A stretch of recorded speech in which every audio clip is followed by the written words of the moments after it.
Last time in Warptorio 2 Space Age.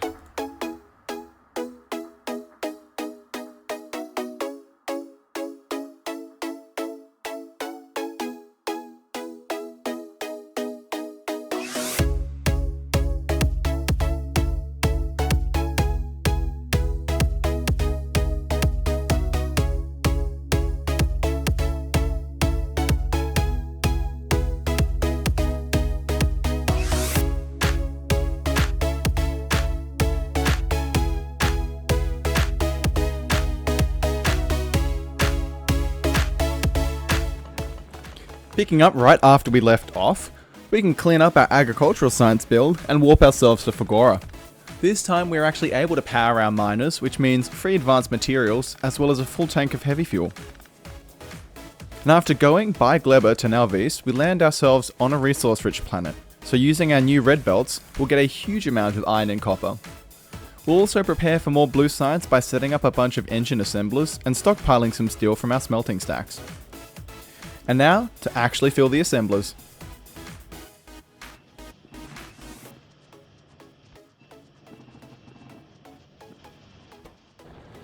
Cracking down the heavy oil and combining with some water, we can get sulfur, which is the hardest of the blue science materials to get right now. But time to back up and leave. While heading out, we'll just collect the engines. Not a bad haul so far, but it's going to be a while before these can get automated. Warp Zone 83 is a tiny Nalvis world, so we'll set up the miners again. Tiny planets just mean slower and less resources, but we can still get everything we need. We'll also make plastic here, using our coal supplies and the water nearby to crack the oil down. Changing the assemblers now to red circuits. You can probably guess where we're going with research, but the top right corner gives it away. Warp Zone 84 is actually the second time we've seen any oil well nearby the planet.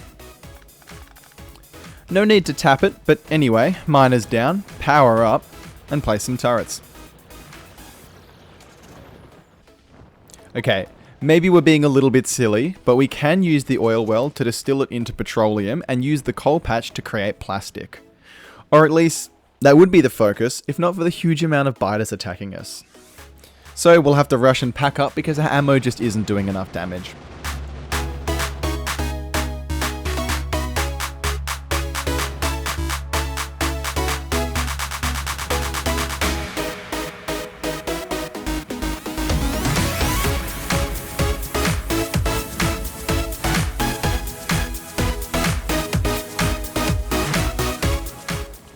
And don't forget, just because we're leaving, it doesn't mean the biters stop. It's just constant attacks. Look at this. On Warp Zone 86, we'll collect some iron rocks and peace out back to Nalvis. I'm definitely not using my warps effectively here, but how am I supposed to know to do that?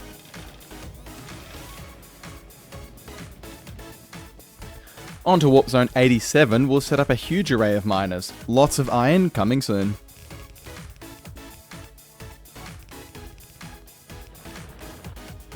Time for some blue science. All of it is hand-fed, but what else am I supposed to do? Space comes at a premium.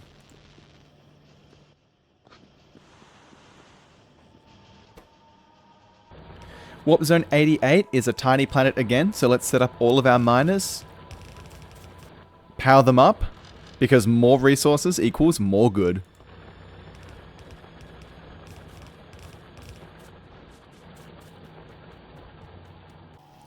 Changing our lab setups a little bit here, let's make it less hand-fed. We've managed to stock up 642 blue science packs. A good haul, but it might not be enough for the ground research platform. Okay, just kidding. 500 blue science is all we need, so not too bad.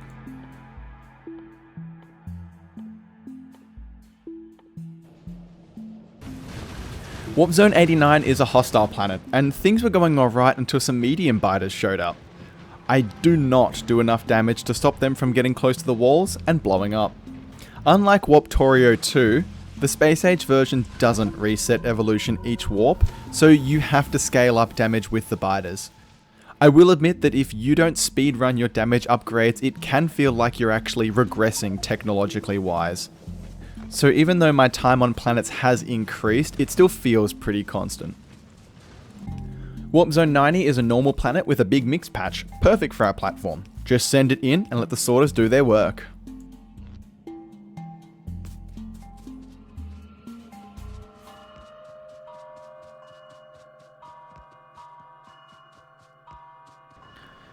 And with that, we've unlocked the next platform size upgrade. This is actually a good chunk of extra space, so as soon as I see a void world, I'm off to redo the platform. We'll start with the turrets because that is the most important aspect of this platform. It needs to be able to defend itself, and because I remembered about flamethrowers, I'll actually integrate them properly this time.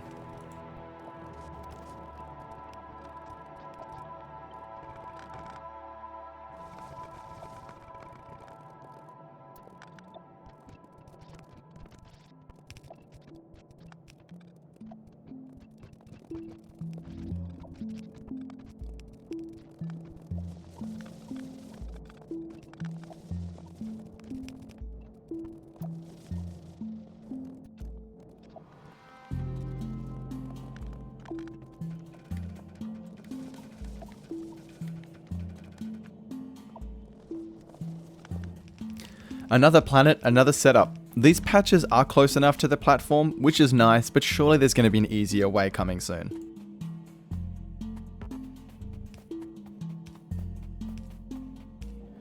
Warp Zone 94 is Fulgora, so we need to place the lightning collectors and set up a scrap mine.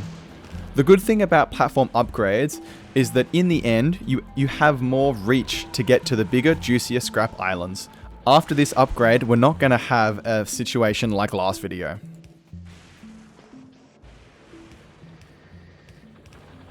We'll take some time as well, while the attacks are easy, to set up a new power plant on the platform.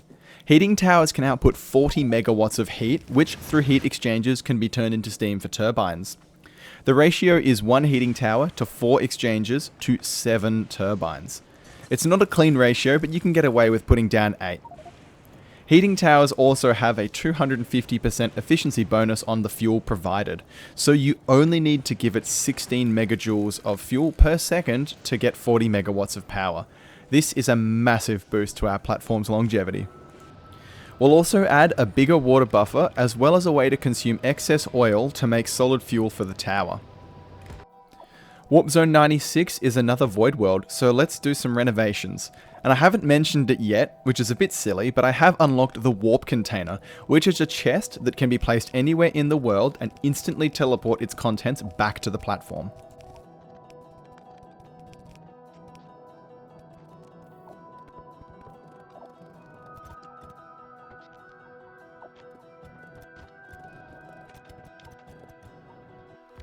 And here is an example of that. We place it on a coal patch and put some miners around it. There is a better system of course, but this is how we'll take things out of the chest as well.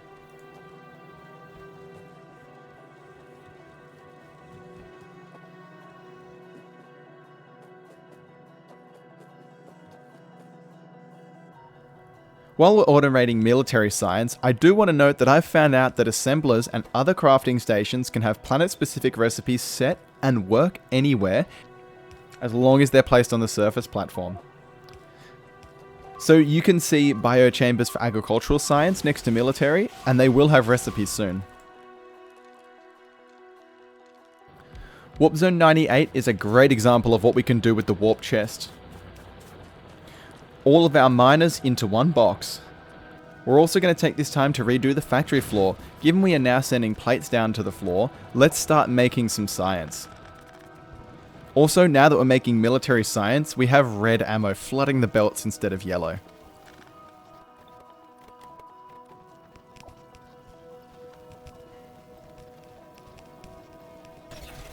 Green science is now downstairs, and while we're making this, I wanted to point out that we're now on our 100th warp, which is a bit crazy since it's also been 19 hours of playtime.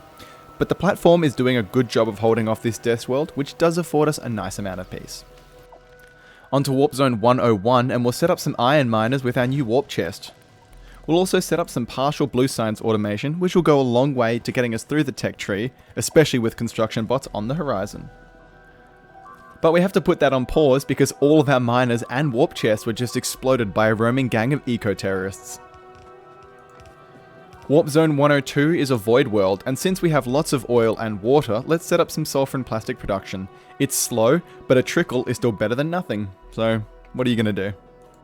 And as soon as I see Fulgora on the warp list, we'll go there and try out our new scrap recycling setup. It's just putting the products into a chest, but that's better than nothing. Blue circuits from this can be recycled to red and green circuits, and we can get straight red circuits from scrap, so there's no point in not using it. Warp Zone 104 is a rich resource novice with an intersecting stone, copper, coal, and iron patch, perfect to try out the new ore sorter with the warp chest. Seriously, the warp chest has saved me so much time and effort, making progress like this really feels satisfying.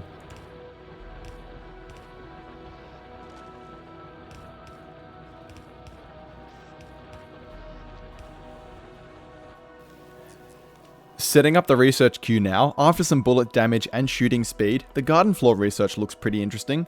I've read some things on the forum, but for now it's all a bit of a surprise. And since we're on Gleba, we'll harvest some natural food products, fruits, and eggs. A balanced diet for scientific research.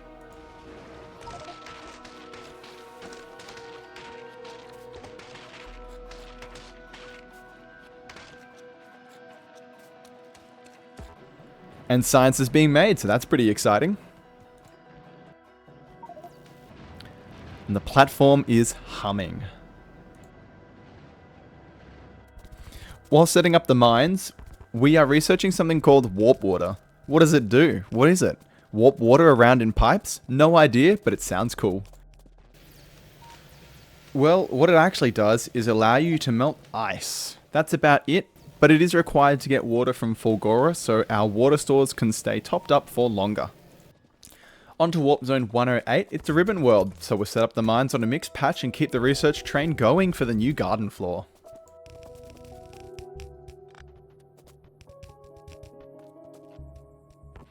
And don't forget that each time we go to a planet, we need to try to restock the ammo buffers. So iron and copper rock mining time.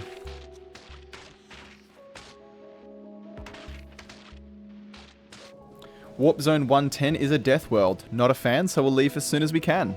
It really is just a waste of ammo.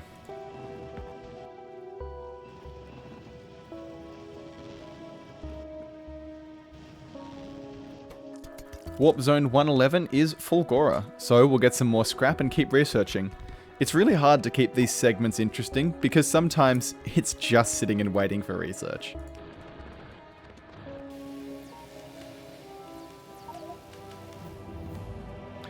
And now we have the garden floor, which is perfectly set up to make agricultural products, as well as land to grow both Yamakos and jelly nuts. An absolute win. But I won't see or utilize this power for a while, so yeah, sorry about that. But before we can get to making agricultural products on the garden floor, let's start to automate electromagnetic products. This is going to start by only storing the useful things from scrap recycling. But on to Warp Zone 113, which is another rich resource novice, so let's set up our miners again and let the resources pour.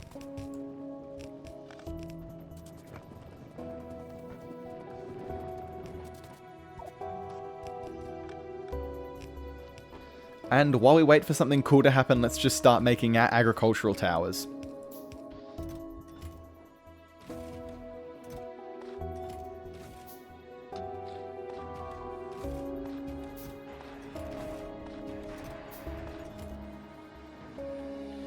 We'll also start blueprinting our bioflux production. There is a pretty complicated way of getting bioflux up to the surface by using our very special few belts that go between floors, but I think it is easier just to send bioflux into the warp chest with a circuit condition to limit how much can be in there at any given time.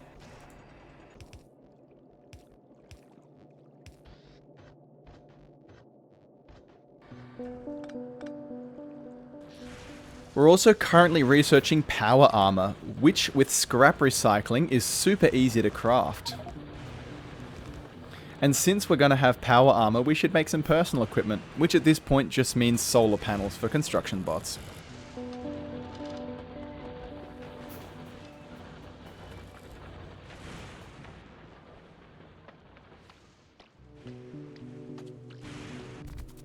Warp Zone 118 is a tiny world, so we'll set up our miners and admire our sulfur stocks.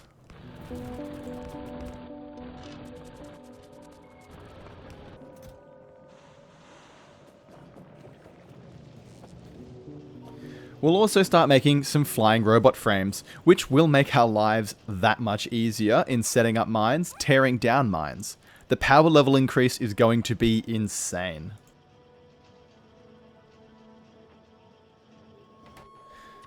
Okay, so they're not that amazing, but it's still better than doing it by hand.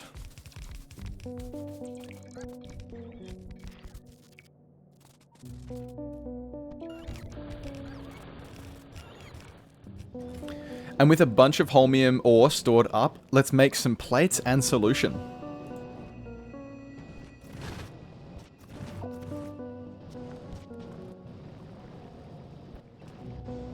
And with the foundry's extra productivity, we can get a good amount of holmium plates from just a little bit of ore.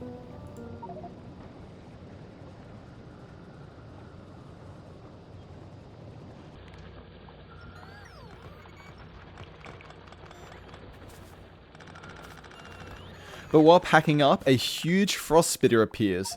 Not cool. We need to get out of here before it tears us apart. They don't do much damage, but what else are we supposed to do? Just sit there and waste ammo?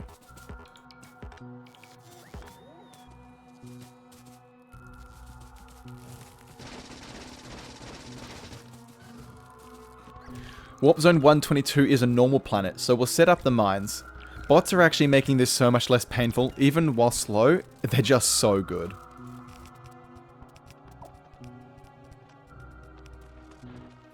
Keep in mind, the biters still don't like us.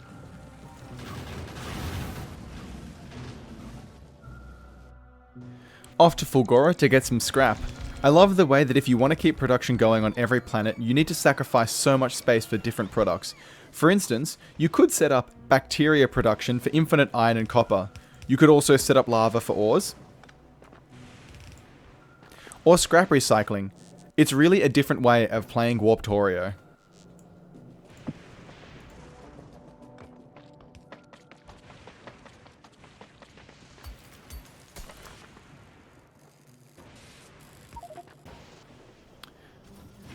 But with our scrap products, we can finally start making electromagnetic plants, the main building for circuits, modules, and electromagnetic science.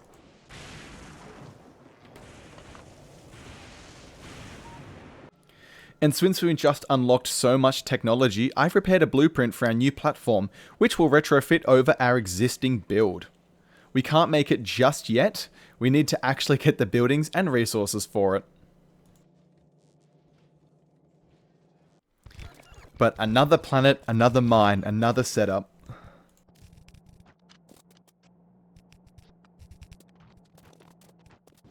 On to Warp Zone 126, and we'll use the fact that we're on Vulcanus to make some foundries. It takes some sulfuric acid, coal, and tungsten. And as soon as we get a single foundry, we'll make the rest in the foundry to get more foundry per foundry.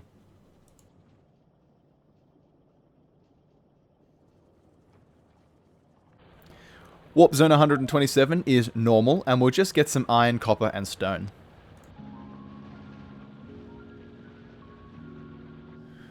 Warp Zone 128 will actually make our electromagnetic plants, as well as more refined concrete.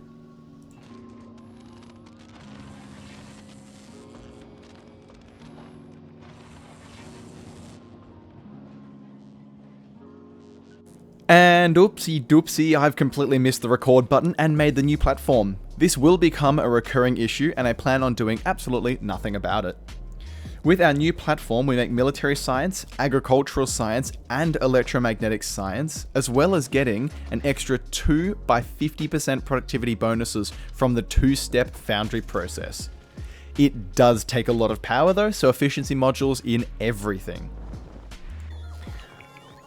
And now that we've managed to get ourselves some calcite, we're all ready to go. All we need is some iron and copper, and once that's done, the foundries will turn on and the platform will hum. And with the metal finally flowing, I think that's time to wrap up the video here. I know it's been a hot minute since I've uploaded, but I have to say, the flu sucks. So if you have the choice, maybe don't get it. But anyway, if you liked the video, make sure you tell me that you liked the video and hit subscribe for more. There's a few more episodes of this coming out and then something exciting on the horizon. So, I'll see you next time. Bye bye.